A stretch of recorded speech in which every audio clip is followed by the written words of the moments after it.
आवाज सर्वसामान्यांचा। गायीला भारताचा राष्ट्रीय पशु म्हणून घोषित करण्यात यावे अशी मागणी करत खटाव तालुक्यातील मुस्लिम आणि बहुजन समाजाच्या वतीने तहसीलदार बाई माने यांना निवेदन देण्यात आले। यावेळी वडूज पोलीस स्टेशनचे पोलीस निरीक्षक घनश्याम सोनवणे, इम्तियाज नदाब, इब्रान बागवान, सत्यवान कमाणे, तुषार बेले, इम्तियाज बागवान, सादिक मुल्ला, अमीन आगा, दाऊद खान मुल्ला, अमीन मुल्ला, सज्जाद शेख, सलीम काजी, इम्रान सरफराज पठाण, दस्तगीर मुल्ला, सरफराज बागवान, सोहिल मुल्ला आदींसह मुस्लिम आणि बहुजन समाजातील नागरिक उपस्थित होते। निवेदनात म्हटले आहे की भारतीय संस्कृती, अर्थव्यवस्था आणि ग्रामीण जीवनात गायीचे असलेले महत्त्व अधोरेखित करण्यात आले आहे। गायीला केवळ प्राणी न मानता माता म्हणून आदर दिला जातो। तिचे आध्यात्मिक, धार्मिक तसेच सांस्कृतिक स्थान महत्त्वपूर्ण असल्याचे नमूद करण्यात आले आहे। तसेच ग्रामीण अर्थव्यवस्था आणि सेंद्रिय शेतीमध्ये गायीचे योगदान मोलाचे असल्याचा उल्लेख करण्यात आला आहे।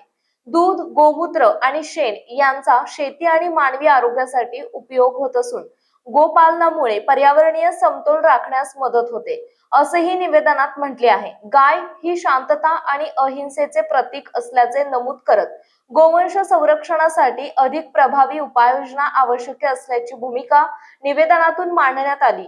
गायीला राष्ट्रीय प्राण्याचा दर्जा मिळाल्यास तिच्या संरक्षणाला अधिक कायदेशीर बळ मिळेल आणि गोहत्येसारख्या प्रकारांवर आळा बसेल, असा विश्वास निवेदनकर्त्यांनी व्यक्त केला आहे।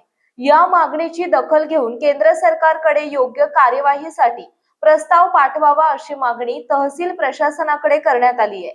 तर इम्तियाज नदाब यांनी आपल्या भावना व्यक्त केल्यात।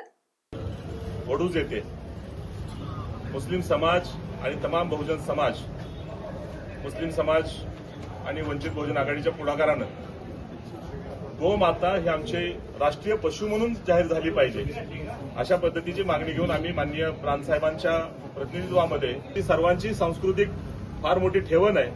गोमातेबद्दल आमचा एक सांस्कृतिक फार मोठा जिव्हाळा आहे आणि मध्यंतरीच्या काळामध्ये गोमातेबद्दलच्या आणि इतर समाजाबद्दलच्या काही चुकीच्या संकल्पना, ज्या समाज फाडणाऱ्या संकल्पना काही समाजकंटकांनी निर्माण केल्या होत्या, पण अशा पद्धतीचा काही इतिहास या देशामध्ये नाही।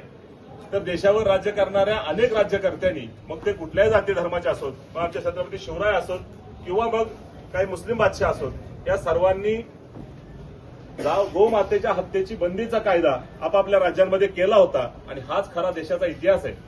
पण त्या अनुषंगानं आजकाल काही बिझनेस माइंडेड लोकांनी या पद्धतीचा प्रोपागंडा पसरवून भारताला बीफ एक्सपोर्टमध्ये नंबर 1-2 वर नेण्याचा प्रयत्न केला। हे सांगणार कोण? तर आता गायांचं सुद्धा बर्थ सर्टिफिकेट तयार करायचं अशा पद्धतीची परिस्थिती आली आहे।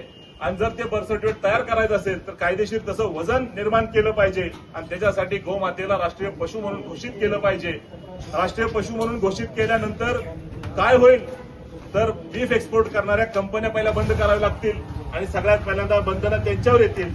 आम्ही या दृष्टीनं, या अनुषंगानं ही परीक्षा बघू इच्छितो की गोमातेचा उगाच धार्मिक आणि सामाजिक काहीतरी अप्रभंश करणारे जे ताकदी आहेत, त्या ताकदी सरकारमध्ये बसल्यानंतर खऱ्या अर्थानं गोमातेला राष्ट्रीय पशु म्हणून घोषित करण्यामध्ये पुढाकार घेतात का? आणि जर त्यांनी तो पुढाकार घेतला तर आम्ही त्याचं खुल्या मनानं अभिनंदन करू। या भारतातला तमाम मुस्लिम समाज आज जी भूमिका घेऊन ज्या पद्धतीनं आज रस्त्यावर उतरलाय आणि गोमातेच्या प्रेमापोटी गोमातेला राष्ट्रीय पशु म्हणून घोषित करण्याची जी मागणी आम्ही करत आहोत, खऱ्या अर्थानं भारताच्या या राजकीय इतिहासामध्ये अब आया ऊट पहाड के नीचे अशी म्हणणारी परिस्थिती निर्माण झाली आहे। कारण गोमातेचं खोटं प्रेम दाखवण्यापेक्षा गोमातेवरचं खरं प्रेम दाखवणारे खरे गोभक्त आणि गोमाता प्रेमी आज रस्त्यावर उतरलेत। मुस्लिम समाजाला आपल्या तमाम बहुजन समाजाबद्दलची, प्रचंड त्यांच्या आस्थांबद्दलची फार काळजी असते।